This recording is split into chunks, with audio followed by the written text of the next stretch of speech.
So I have the cards right here, and let me just shuffle them up a little bit so that I've been shuffling them all morning, but never hurts. And then what I'd like you to do is I'll run my finger and tell me to stop one time. Stop. Okay. And a second time. Stop. Okay. And a third time. Stop. Okay. All right. Now I'm going to switch cameras so that we can see the cards. All right. So we lay the cards out, and the way the cards are arranged, this card is the overview. This is going to give us an overview related to your question. The middle card is a challenge card. That's going to indicate a challenge that you might be facing as you move forward. And the last card is an action card, a recommended action relative to the question.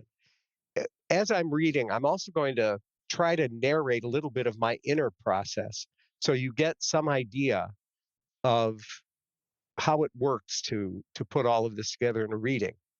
And for today, I'm not going to read reverse cards. In the second course coming up, we will talk about reading reverse cards. I mentioned it a little bit in the first course. But for today, I'm just going to read upright cards. So the first card we have is the Queen of Swords. That's the overview. Challenge is the Eight of Wands. And the action is the Queen of Cups. Okay. And so the first thing I notice when I look at this is I am reading for a woman, and I have two very powerful female cards in the spread.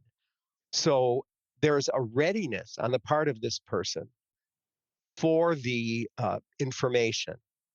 I also notice there are no major arcana, and what that suggests to me is whatever is going on with this issue or with this question, the resolution of it or the decisions that need to be made in order to move forward are really up to you.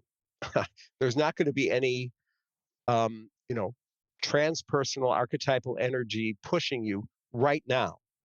So this is a period where you're going to be having to make some decisions. I also notice, even though there are only three cards, a nice um, scattering of the suits. We have the swords, which, as you know from the course, represent the element of air, the function of thinking. We have wands, which refer to the element of fire and the function of intuition. And we have the Queen of Cups, which represents water and the function of feeling. The energy of the queens is a holding or gestating energy. So the first thing I would say to you is, in terms of the overview, this is an issue or a question that you have been pondering uh, intellectually, using your thinking function, trying to figure things out for quite some time. If we look at the hand of the queen, you see what looks maybe like a bracelet or a mala. Um, this can be interpreted in a variety of ways. One way is if it's a mala or meditation beads, you have really been pondering this deeply. Some tarot interpreters see that as a rope that was once tied around the queen's hands, and she has now broken free. So there's some sense of freedom. And from the beckoning of her hand and the way she's holding her sword, she's ready for what is coming next. If we look at the way she's holding the sword, the position she has the sword is a position not for dubbing someone a knight, but actually for cutting through. So I'll put all of that together and say that what you are trying to consider here, you're ready for.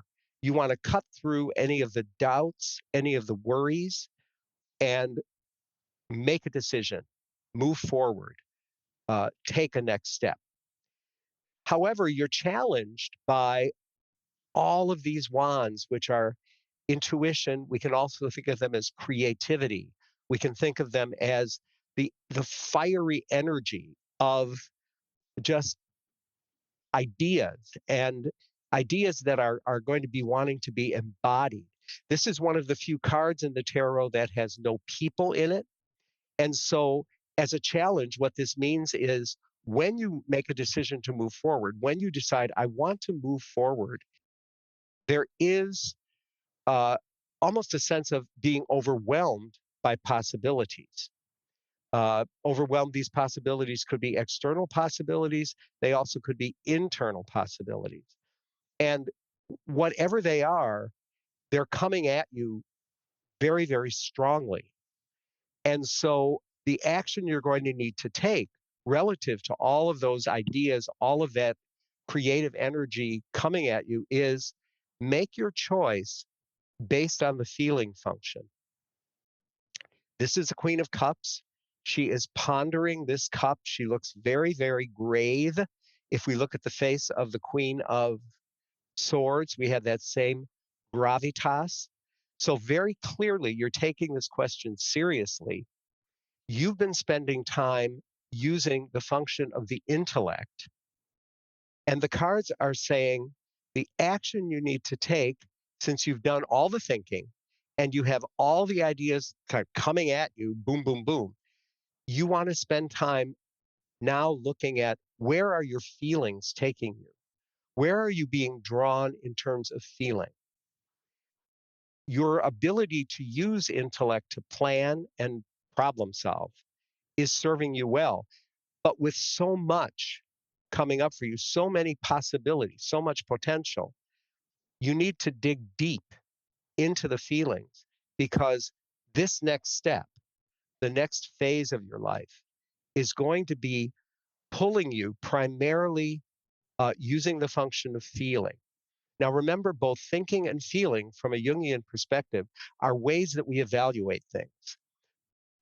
When we use thinking, we evaluate them according to logic, reason, kind of a linear planning, problem solving. When we evaluate things from the perspective of feeling, we evaluate them in terms of what what movement is happening inside of me that's drawing me toward one thing or another. Which one of these options represented here feels best to me? So this is a time, I think, to set aside the intellect and allow yourself to access what we might call non-rational means of discernment, dreams, um, maybe jotting down things that come to you on a random basis. I would suggest that you keep a pad of paper near you. And if you get an idea, write it down and then see which feels better.